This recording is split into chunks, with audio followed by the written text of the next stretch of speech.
প্রিয় কর্মী ভাইরা, আমরা আপনাদেরকে বলতে চাই, আমরা আমাদের শিক্ষাঙ্গনের কথা যদি বলি, বিগত দিনে বাংলাদেশে এমন কোন শিক্ষা প্রতিষ্ঠান ছিল না যে সকল শিক্ষা প্রতিষ্ঠানে শিক্ষার সুষ্ঠু পরিবেশ ছিল।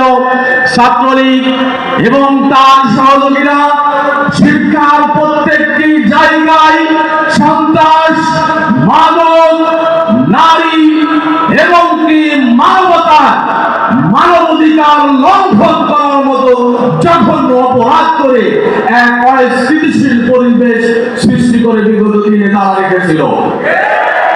ইসলামী ছাত্র শিবির চাই সকল শিক্ষা প্রতিষ্ঠান শিক্ষার সুন্দর পরিবেশ নিশ্চিত হোক। সকল রাজনৈতিক, সকল ইসলামিক সর্বদলের ছাত্র সংগঠন ক্যাম্পাসে অবস্থান নিশ্চিতের মধ্য দিয়ে সুন্দর একটি পরিবেশ সৃষ্টি হোক, এটা ইসলামী ছাত্র শিবির চায়। প্রিয় কর্মী ভাইরা, আপনাদের দায়িত্ব, আপনাদের কর্তব্য কি? আমরা সেই কথার দিকে যেতে চাই।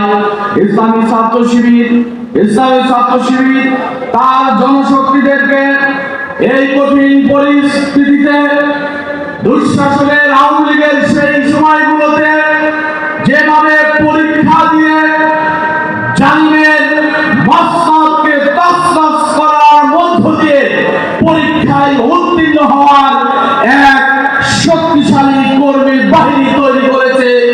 আমরা এই মুহূর্তে সেই সকল কর্মী বাহিনীদের বলতে চাই, আমাদের ইসলামী ছাত্র শিবিরের কর্মীদের শুধুমাত্র কেবলমাত্র একমাত্র হাতিয়ার হলো আল্লাহর প্রতি বিশ্বাস, আল্লাহর প্রতি ঈমান, তাওহীদে বিশ্বাস এবং আল্লাহর দ্বীন প্রতিষ্ঠার জন্য নিজেদেরকে সবসময় নিয়োজিত রাখা।